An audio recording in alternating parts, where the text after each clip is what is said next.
Hello, Cancer. Thank you for joining me for your monthly forecast for April. This is an extremely complex month. Planets are going to go into retrograde, and as we enter the month, already Venus and Jupiter are travelling backwards. But here goes. The month begins with the Sun in the sign of Aries, which for you is how you fit in with the wider world. It's how people see you. It's known as the midheaven. Of course, this is your solar midheaven, but I think it's going to be an important time all throughout this month in terms of how people perceive you, how you do link with others, and in terms of your goals and ambitions. But also as this month begins, Mars, the planet of drive and individuality, and Mercury, the planet of communication, are in very positive, friendly, linking parts of your situation. And your ability to reach out to others and connect is going to be very important to your progress. But there is a quarter moon in your zodiac sign on the 3rd.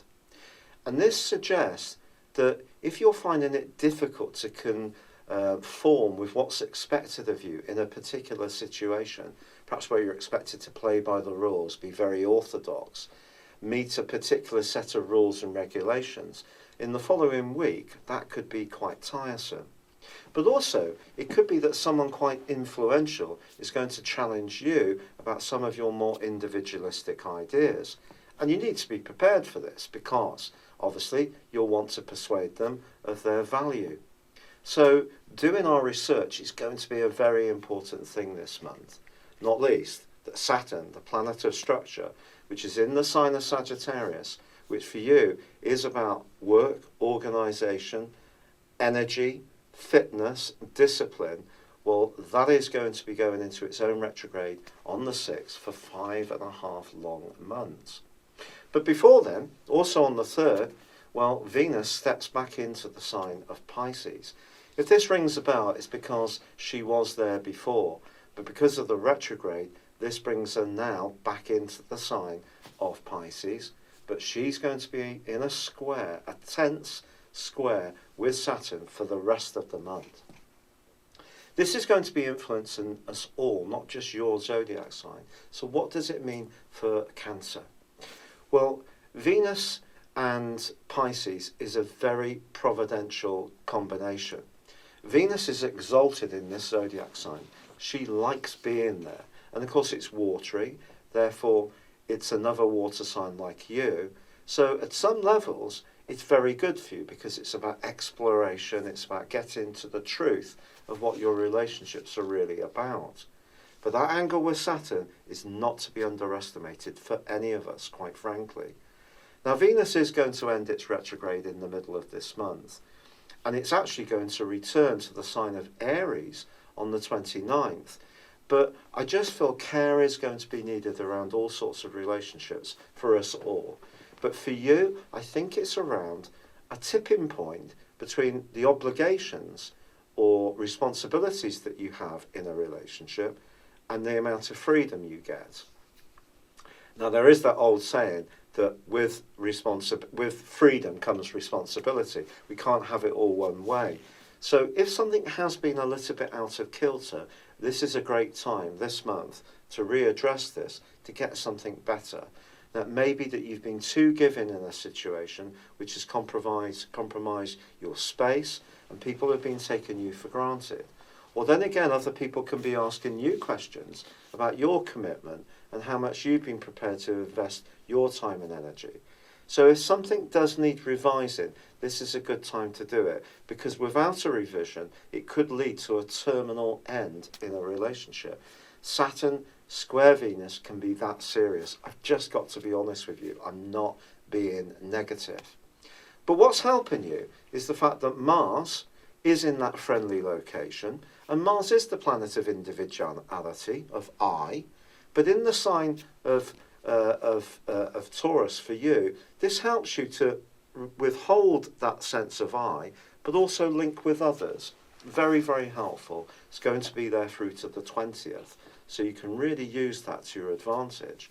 However, Mercury, also the planet of communication, does start to track backwards in its retrograde from the 9th, and that's going to go on all month.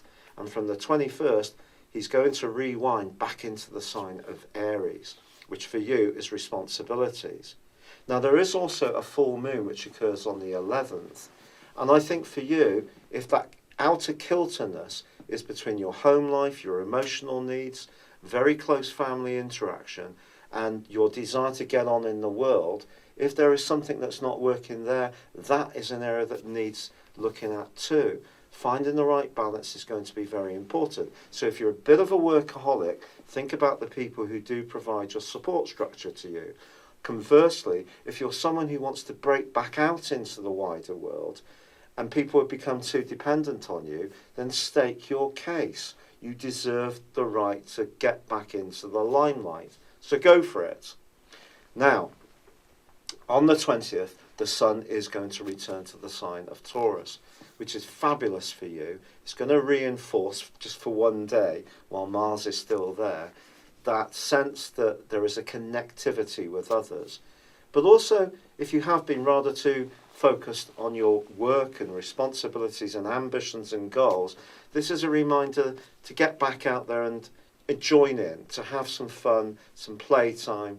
It will rejuvenate you. And there's also a fabulous new moon on the 26th in the same sector, which could lead to some new aspirations, inspirations, and also people coming into your world. However, with Venus returning back to Aries on the 29th, Mercury there from the 21st, you cannot take your relationships with others for granted, because they may be telling you what they want to. So this is a month where you can interact on a friendly, upbeat basis with some people. You can make a stake for the goals and ambitions that are important to you.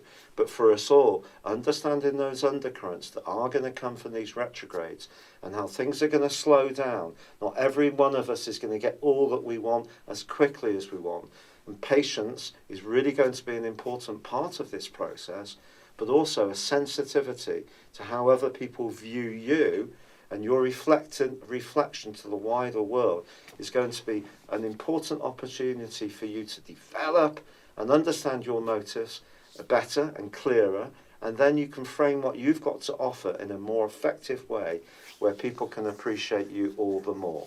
It's been a real pleasure being with you, Cancer. Thank you for joining me. Good luck and goodbye for now.